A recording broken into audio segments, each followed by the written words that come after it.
situation I'm in. I I had to drive 32 minutes for my beat down this morning because of all of the flooding out here. Oh no. Like Yeah. where we're at, we can't get to the city either through Eureka or through Pacific. So we had to go. I had to go all the way around and come up through like almost Sullivan or something off of 44. Oh my goodness. Yeah, it was a hike. Yes. I just actually got done at Le Baton. Oh, nice. Yeah. How many guys were posted? 11. Nice. Yeah. Good times. It was a good run. I ran with LaRussa. So I rucked with LaRussa and then I ran with him. Good stuff. Yeah, he's really bought in. That's good to see. At least Yeah. appears. He said his son has been doing really good with, he got his son an alarm clock and his son's been doing really good with, getting up and getting himself ready. And so getting LaRussa out for some rucking and his son's getting a little responsibility. And Yeah, it is. It's interesting, at least also from my perspective, where it's. I think the most powerful things that we've talked about it before is not what you tell your kid to do; it's what you show them you're doing. right. And that's one of the hardest things as to me, I guess, leading people is immediately I want to tell everybody what to do. And I don't know. I just don't think that kids don't work that way for dang sure. And I'm not so sure if adults work that way either. We may think that we don't, but sometimes it appears that telling people what to do is just the wrong way to lead. But Well, and also, like I told him, his son, if kids are, if, especially a kid that's his age, 13, 14 years old, if they know that, there's not, it's good when they know that there's not going to be any, no one's there, right? Either if you don't get up and get ready, then we're just going to be in trouble because daddy's not going to be coming in to shake you 9 times. So right. I think his son's really embraced that, and hopefully, he'll reinforce that with some. It's always good to reinforce the training with some treats, right? Yep, everybody needs their carrot. So, it sounds like they're doing really good with their teaming up there to get that done. So it's good to see him out. Yeah, I agree. Um, yeah, dude, this week's Q source is so funny. Ever since you said it, I haven't stopped being able to think about just how there's opportunities everywhere to lead, and Right. we didn't get a chance to talk about it much on Wednesday, but it's the creating of the opportunities that I think is so important because I feel like our conversation the other day revolved around constantly um, being handed opportunities. We're working in a corporation that provides opportunities, that type of a mindset. And, again, just like the example you gave me with LaRusso, life isn't that simple where leading is always just here, show me what needs to be led, and then I can be the one that leads it. I think we're kind of missing the boat a little bit if we think that leading is waiting for an example. It's we're not catching into that 43 Right. feet idea. You've got to lead while going about your daily life, and that's difficult. But you've got to step out into that unknown area and be the first one there and show everybody else how it needs to be done.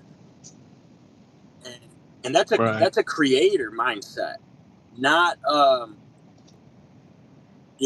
show me what needs to be done and I'll be the one to do it mindset. This is two entirely different perspectives, and I think that's really hard. I don't know. It's been hard for me growing into more leadership positions to think of myself as a creator, at being creative, almost as a masculine tendency. I want to be the opposite of somebody artsy and somebody creative. I want to be a doer. I want to be a go-getter. And I don't know. I think that there is actually a lot of creativity and a lot of imagination is another word. Like leading takes imagination. You have to imagine where you're going to go next. You have to create the opportunities. And I don't know. I just don't feel like we got Right. to that area of the conversation as much as I wanted to on Wednesday. Yeah, it's I had a lot of stuff written down in that vein, and it seemed like it kind of got sidetracked into some other stuff. But Well, and I think that's a big. it's not it's not like we discussed irrelevant things. Mm-mm. I guess I feel like a lot of the No, conversation. it's like a mine. There's different veins, right? So we were digging into some good stuff, and people went that way. So it's like just let it go. We'll go Right, that way. right, yeah, and it flowed well. I guess I'm also in a position the last 3 or 4 months of being in a completely new area for me, and so I feel like I've had to kind of focus on creating more opportunities for myself. And so that's the perspective that I guess I'm bringing to the table. It's starting a new. I went to an MMA gym out here this past week, Oh, so I ventured into that new realm. And in my mind, that's what I was thinking. Actually, is the whole opportunity chapter. I was, kind of having social anxiety the moments before arriving to the gym, and it was like, should I do this or blah blah blah blah blah. And it was like, dude, just show up and take the opportunity.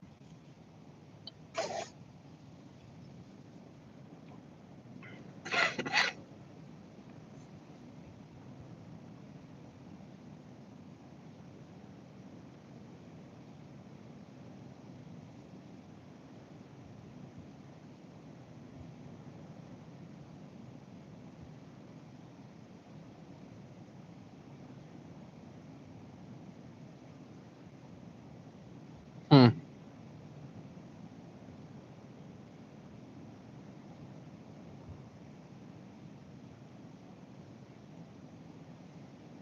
hmm,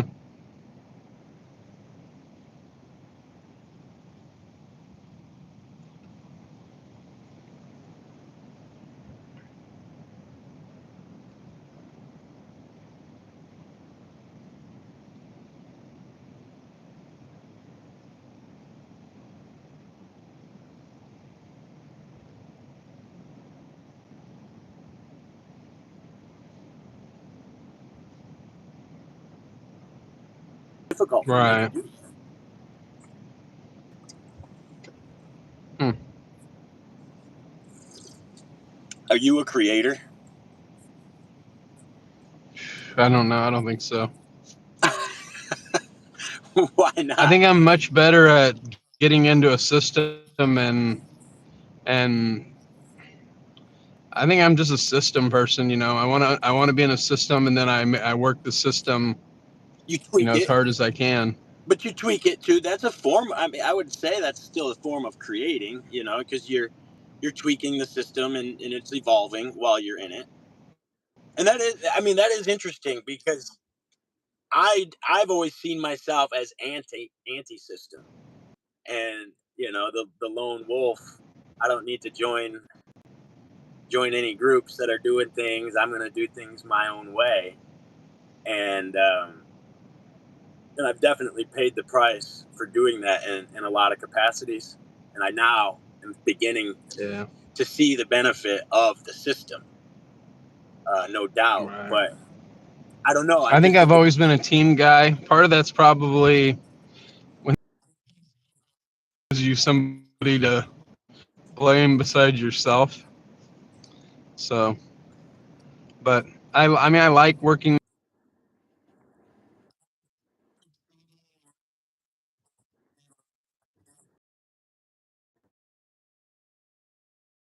Enjoy failing, but I don't know. I've never seen myself as like a creative person or a creator of things. Try to take existing things and drive them.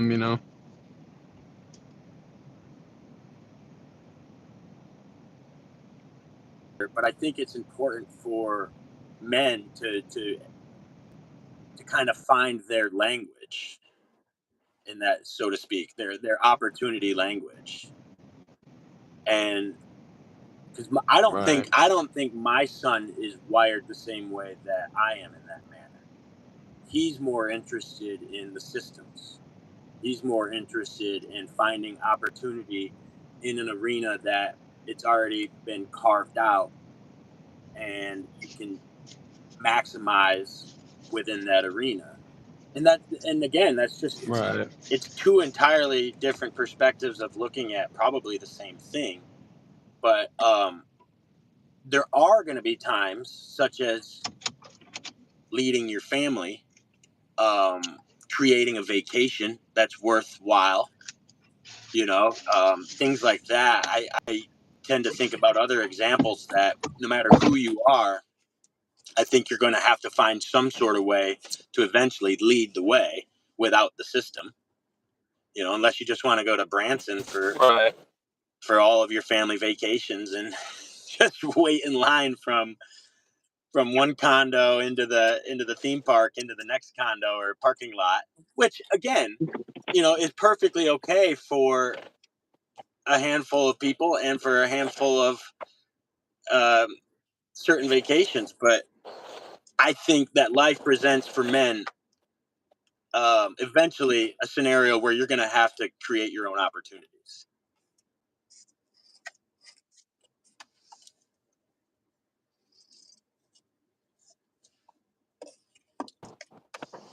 Did I wig out?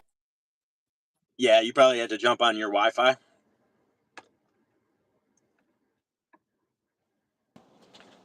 Am I here? You still Hello. there? You got me? Can you see? Can you Yeah, see I me? got you now. Did you just got onto your Wi-Fi probably? I, I wigged out there for a second. Yeah. Prepare yourself for this.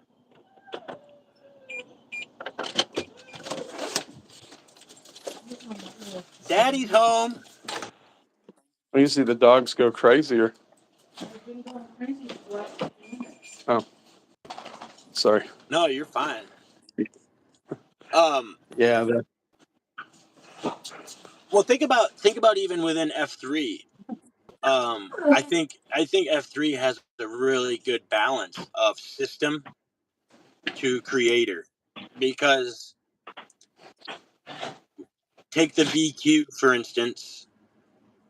Um, there's a system, there's a structure, there's principles, Right. there's core principles, but at the end of the day, you have to create your own workout. You have to create the environment that other guys are going to be following in.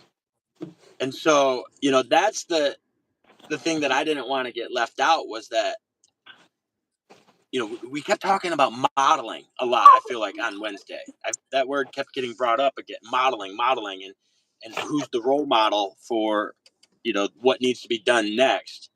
And in the Right. podcast, Dread and Dark Helmet kept talking about the next 43 feet. That concept where like that's creating the road. That's not having the road or even the trees cut in the way. You've got to create the next 43 feet yourself. That's that Right. creator aspect that I really think I don't know, I think we could benefit from it more is my stance on it. It would bring more variety, it would bring more perspectives, it would bring more things for us to wrestle with if people took a little bit more of a creative approach to the F3 beatdown process would just be a particular example. Yeah. Well, and I think in the context of what we're talking about in this chapter with opportunity, that's where we need to so we need to set up where people feel more, I guess, there needs to be more of kind of a freedom to to do that. And that's where you set up, the chance for the guy to have the small victory, the win that makes him, like he does something new that people have never done before, and everybody's into it. So the next time he adds a couple things, and then you don't have the point where you go to places and you're like, okay, this is going to be the warm up. We're going to do blah, blah, blah. Then we're going to do this, and then we're going to do that. And it's, you're in that cookie cutter kind of thing, which is, that's the thing that I keep saying with mimicry, is people go to a beat down and somebody does like for instance, when dragons were all the rage, right? Somebody did dragons and there was 37 messages on the back blast about, oh, that was terrible, and oh, that was so hard. And so the next beat down, a guy wants to do even more dragons because he wants to get all that feedback and that affirmation, right? Right. And then, or how many times do people come to Bums Hollow and be like, oh, that was so different and I've never done anything like that. I need to work out with you guys more often, but then you never see them again because I guess there's not that affirmation of the, you just did the hardest thing you've ever done in your whole life. And I don't know. Right. I think mimicry does play like a big. I was thinking about this last night. I was thinking about, why do people lead, right? That was the main question in some of these chapters is, why do people lead and why do we choose leaders? And I think people lead, it's either power or it's affirmation, right? They want to be Attention. They want the attention. right. And so when people, I think that's what creates the tendency when, when you see somebody do something and everybody's clapping them on the back and just talking about, you're a beast, man. That guy's just a beast. Then the tendency is the next time the person wants to do that, and that's not because they believe in what that person did. Like that person might believe in that. They might be a heavy lifter guy who just believes that's the path, right? But the next person just does it for the affirmation.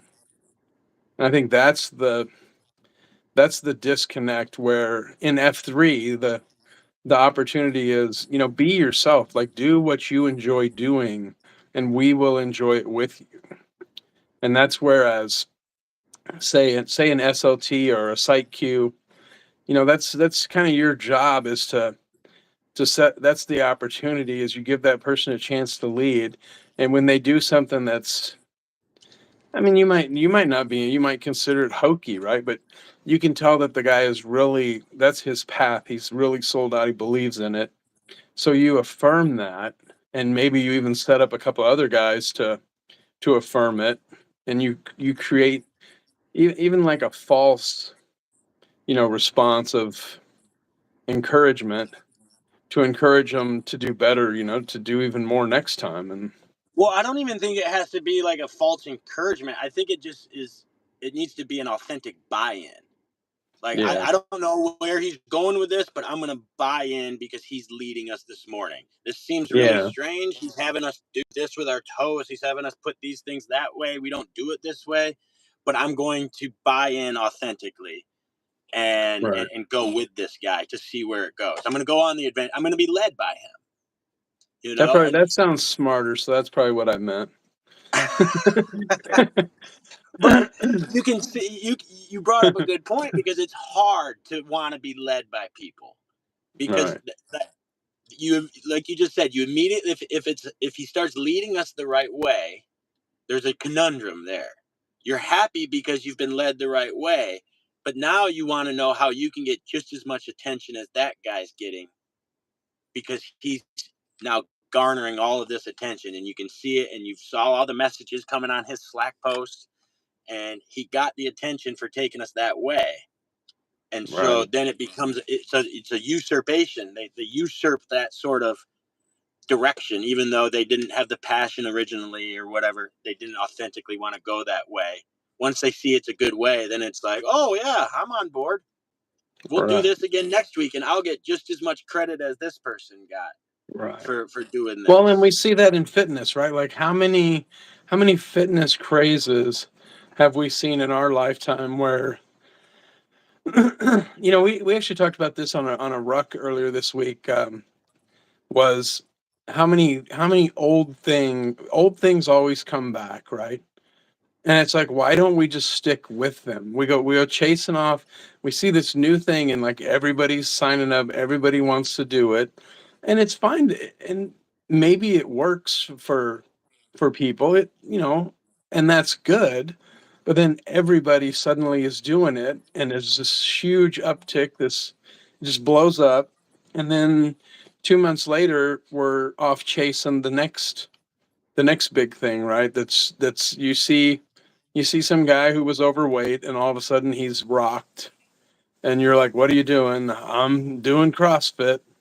Next thing you know, you're down at the CrossFit gym, right? And Yep. then 2 months later you see that guy and he's even more yoked and you're like, what are you doing?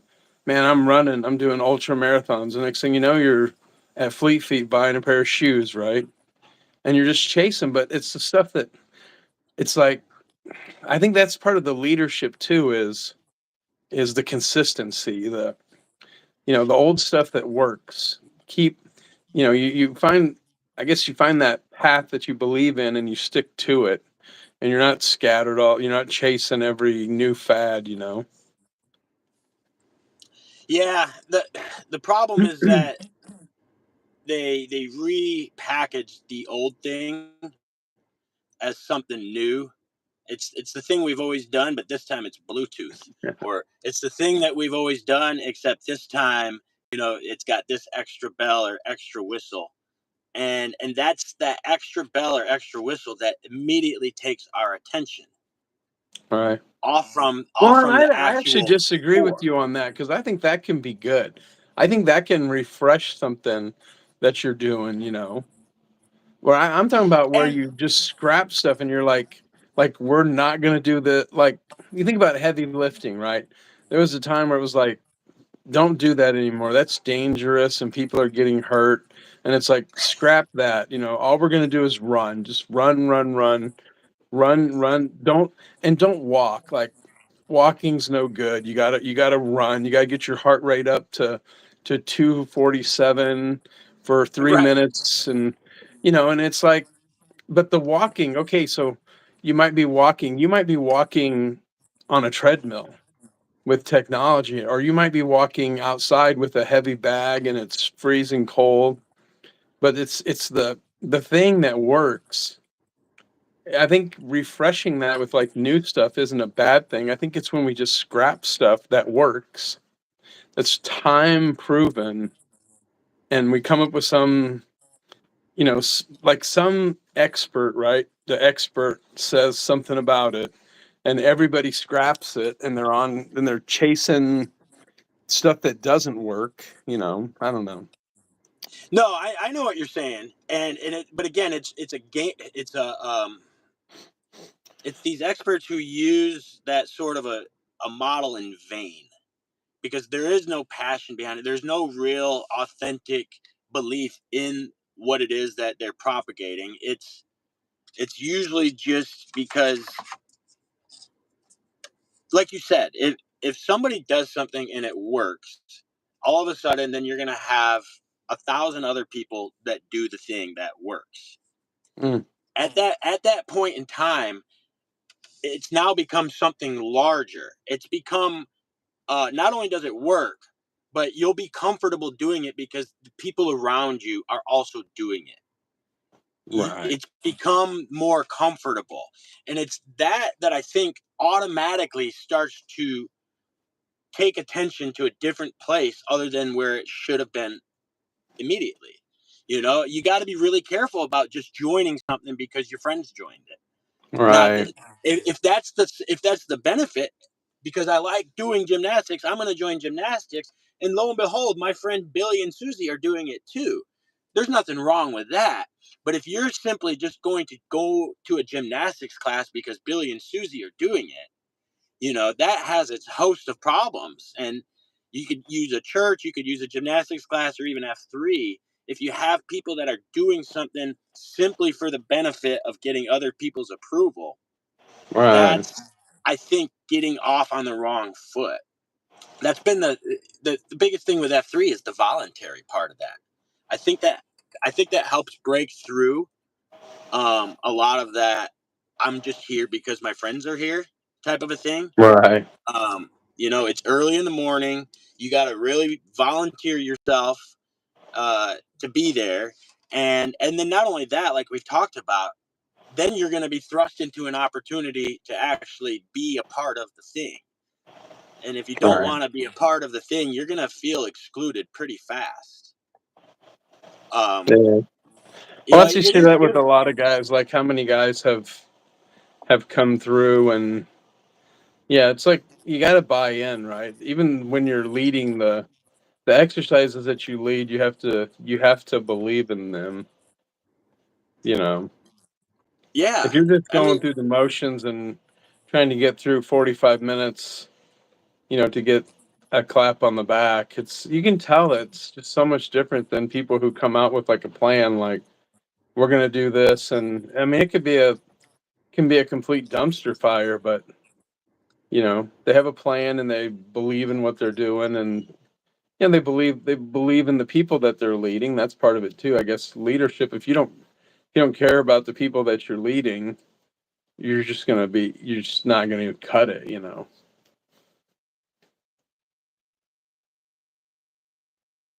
Are you frozen?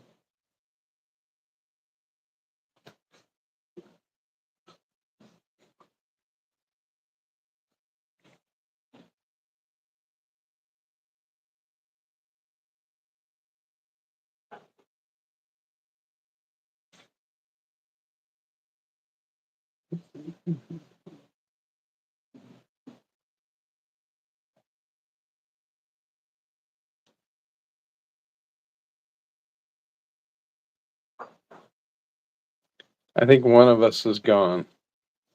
Could be me, could be you.